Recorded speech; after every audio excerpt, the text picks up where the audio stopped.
Assalamualaikum warahmatullahi wabarakatuh. Jumpa lagi di Cerita Will. Kali ini sesinya adalah ngobrol bareng Ustadz. Perkenalkan, telah hadir hari ini Ustadz Andi Rizkullah. Kenalan saya sebagai mentor saya di Malang. Assalamualaikum Ustadz Andi Rizkullah. Waalaikumsalam warahmatullahi wabarakatuh. Malam ini saya mau ngobrol Ustadz. Kan dulu Ustadz pernah posting ya, kalau anak laki-laki tuh selalu jadi milik ibunya ya. Kan karena pepatahnya kan anak laki-laki dekat sama ibu ya gitu. Makanya kan Betul banget. apa namanya, ini maksudnya gimana tuh Ustadz? Kadang-kadang kan ada laki-laki tuh yang udah jangan sama ibu deh, sama pacar kadang-kadang pacaran ya, lupa sama ibu gitu. Jadi habis lulus kuliah, makasih udah dukung saya ya selama susah gitu. Bahkan ngasih duit kan ibunya. Iya. Coba Ustadz, gimana Ustadz kira-kira? Iya, baik. Bismillah wassalatu wassalamu ala rasulillahi wa ba'd. Langsung saja. Jadi banyak sih orang yang ketika sudah menapak karir dan sukses, terus juga mungkin sudah memiliki pasangan, ada satu sosok yang selalu ataupun sering dilupakan dalam, terutama laki-laki ya, dalam hidupnya. Selalu mengatakan kamu adalah tulang rusukku, kamu adalah tulang rusukku, ya kan, kepada istri pujaannya, wanita yang dia cintai kan. Akan tetapi di dalam istilahnya, istilah kedokterannya ya, kita itu satu tulang badan dari ujung kepala sampai ujung kaki itu dalam perut ibu kita selama 9 bulan. Dalam Al-Quran pun juga Allah Subhanahu wa Ta'ala berfirman, ya kan, hamalat ummuhu wahnan ala wahnin. Jadi dalam 9 bulan itu ibunya itu mengandung dia tuh dalam kesengsaraan, dalam yang susah payah gitu.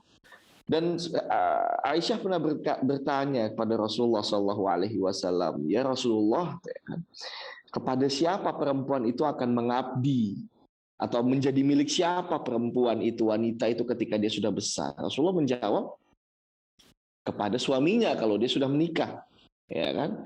Terus kalau laki-laki ya Rasulullah menjawab kepada ibunya. Ini riwayat Muslim hadisnya. Dan sahabat juga bertanya kepada Rasulullah SAW, ya Rasulullah, kepada siapa aku berbakti untuk pertama kalinya? Rasulullah menjawab, kepada ibumu, ummuka. Terus yang kedua, dia tanya, kemudian kepada siapa lagi Rasulullah? Rasulullah terus menjawab, ummuka, ibumu. Ya, ketiga kalinya, kepada siapa lagi Rasulullah? Ummuka, summa abuk, kemudian ayahmu. Jadi 3 kali Rasulullah menekankan di sini bahwasannya ibu itu paling utama dalam hal berbakti kepada orang tua. Kenapa? Karena dengan orang tua, dengan ibu kita bisa mendapatkan kemuliaan. Tapi dengan istri kita bisa memberikan kemuliaan. Paham ya? Dengan ibu kita bisa mendapatkan kemuliaan. Jadi dalam istilah apa sih namanya, administrasi negara, ya kan? Ada namanya ex-wife, mantan istri, betul tidak? Betul. Dalam status KTP itu nanti kalau antum udah menikah ada status kawin atau cerai, ya kan? Nah, ada otomatis status mantan istri atau mantan suami. Tapi dalam hidup kita tidak ada namanya mantan ibu, tidak ada namanya mantan ayah. Ya kan? Jadi orang yang Masya Allah, yang berbakti, yang ikhlas betul-betul berbakti kepada ibunya, fahasalala maqama mahmuda, dia akan mendapatkan tempat yang paling mulia. Tempat yang paling mulia di sisi Allah Subhanahu wa Ta'ala. Kenapa? Salah satu dosa besar dari sab'a mubiqat yang Rasulullah SAW bersabda, ijtanibu sab'a mubiqat, jauhilah 7 dosa besar yang penghancur keimanan, penghancur keislaman. Salah satunya uququl walidain. Ya, uququ walidain, yaitu durhaka kepada orang tua. Dalam Al-Quran di Allah Subhanahu wa Ta'ala berfirman, wala taqul lahuma uffiu. Ngomong itu udah nggak boleh, apalagi ngacangin. Bayangin ya, ngomong misalnya contoh anak gitu, nah tolong belikan mama minyak atau belikan garam di dapur. Nanti lama itu ngomong gitu aja udah termasuk uququl walidain. Apalagi ketika sudah besar, sudah sukses, sudah menikah, mungkin menikah dengan istri yang cantik, selebgram mungkin ya. Suatu saat mungkin antum dapat ya kan, selebgram, ya Amin kan, Ustaz. ya, Tapi yang soleha lah. Jangan cuma insya itu Allah, doang. ya kan. Nah, terus tiba-tiba lupa gitu kan, dan itu di infotainment gitu kan, Iya. siapa ibu saya, bukan ini, atau masya Allah, itu arsy Allah Subhanahu Wa Taala goyang, itu murka itu sama orang-orang yang durhaka kepada orang tuanya. Bayangkan Rasulullah SAW bersabda, ridullah fi ridul walidain wa sukhtullah fi sukhtil walidain. Ridhonya Allah terletak pada ridhonya orang tua, bukan ridhonya istri atau bukan ridhonya pacar. Karena berapa banyak orang dari kita ini lupa sama apa orang tua ketika sukses, padahal ridhonya orang tua itu yang membuat kita sukses. Ridhonya orang tua itu yang membuat kita sukses. Dan dijadikan oleh Rasulullah, wasuhtullah fi suhtil walidain. Dan murkanya Allah, marahnya Allah itu terletak pada marahnya orang tua pada kita. Jadi kalau orang tua marah pada kita, hidup kita ini bisa hancur. Bayangkan ada seorang sahabat itu yang sampai akhir hayat, bayangkan sahabat ya. Sahabat adalah orang yang menemui Rasulullah dan beriman kepada beliau. Ya, apalah artinya kita nih dibanding dengan sahabat, betul tidak? Ketika seorang sahabat itu mau meninggal, itu nafasnya tergantung di sini, nggak bisa meninggal. Kenapa? Karena dia pernah berbuat salah sama ibunya. Kemudian didatangi ibunya dan dikatakan bahwasanya anakmu sedang sekarat. Ibunya tidak mau memaafkan pertama itu. Dirayu dan datang. Akhirnya ibunya memaafkan dan menemui anaknya. Maka seketika langsung bisa meninggal. Bayangkan. Ya, berapa istilahnya besarnya keramat gitu ya. Misalnya kalau dalam lagu Roma Irama itu kan, wah ya kan? Keramat ibu ini adalah orang yang keramat gitu kan. Orang tuanya adalah orang yang keramat gitu. Karena ya gitu ya, manusia itu kan karena mungkin waktu bayi kita nggak tahu ya kan gimana sih ibu itu mengasuh kita, karena kita nggak tahu, taunya kita udah sekolah, terus taunya kita udah besar. Waktu kecil kita nggak tahu. Nah, hal-hal yang itu kita akan mengetahui ketika kita punya anak nanti. Demi Allah, Ana mengetahui bagaimana rasanya perjuangan orang tua ketika Ana memiliki anak. Masya Allah, istri Ana pun seperti itu. Bangun malam, nyusuin anak sakit, kita nggak bisa tidur. Kalau antum sakit, mungkin pasangan antum tetap ngorok samping antum. Bisa jadi, ya.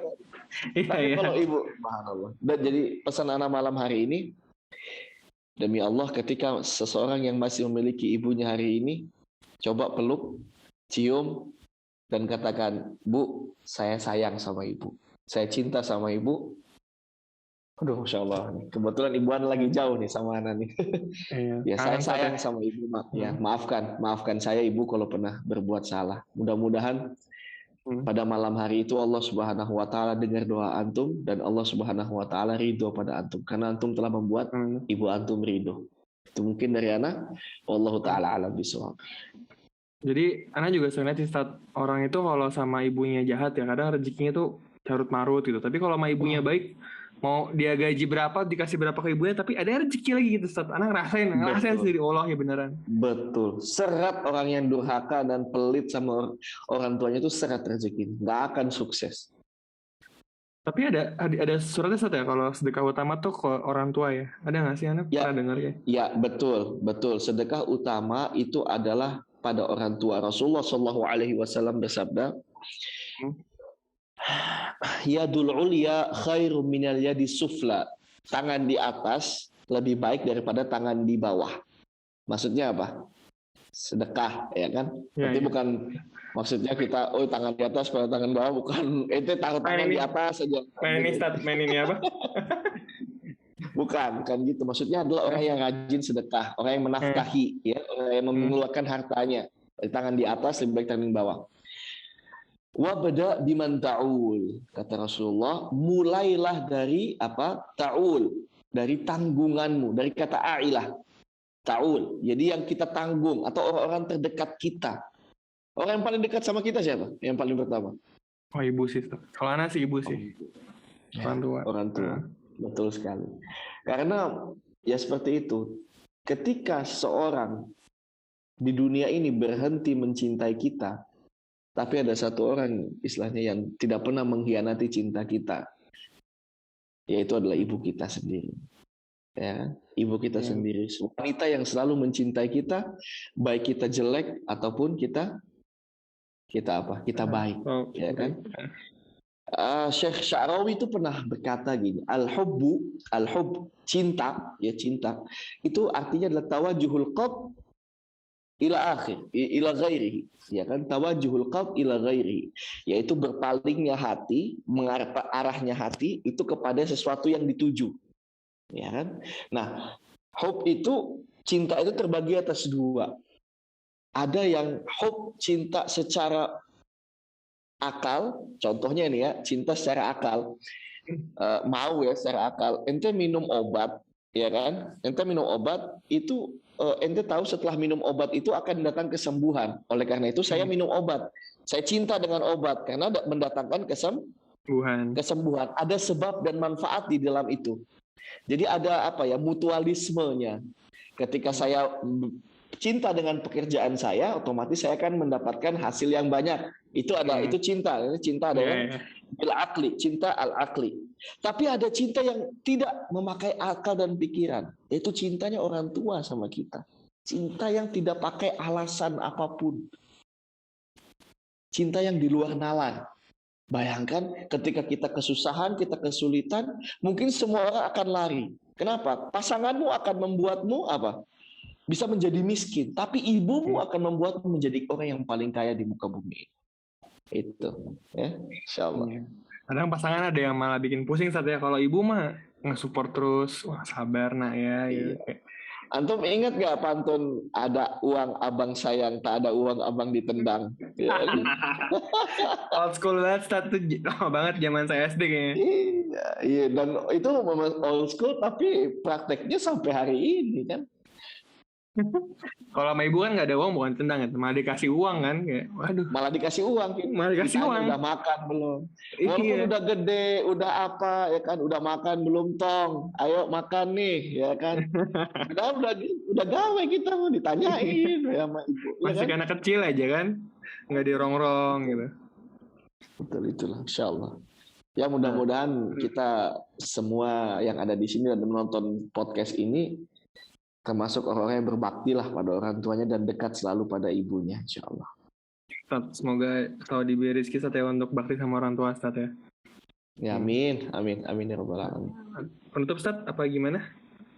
Biar diakhirin sama Ustaz nanti. Tapi sebelum itu Ustaz, jadi gini, kalau teman-teman ada yang mau nanya ke Ustaz dari sekolah bisa komentar atau mungkin DM saya secara privat, nanti mungkin akan ada sesi tanya jawab Ustaz ya untuk menjawab kegelisahan hati kan. Anak muda kan sering galau Ustaz ya. Ya anak muda, orang yang udah tua juga sering galau, ini mati surga apa enggak nih gitu kan. Itulah makanya kita kan kadang manusia ini nih pusing nih mikirin hidup enak ya kan. Iya. Tapi kadang banyak banget loh yang mikirin, aduh kapan nih, gimana ya beli mobil, beli tanah, pokoknya hidup enak lah. Tapi kita nggak pernah pusing loh mati enak kayak gimana, betul nggak? Iya, Ustaz.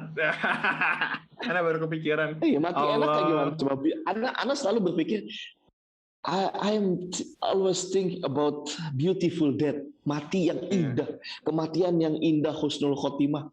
Itu susah loh nyarinya. Serius.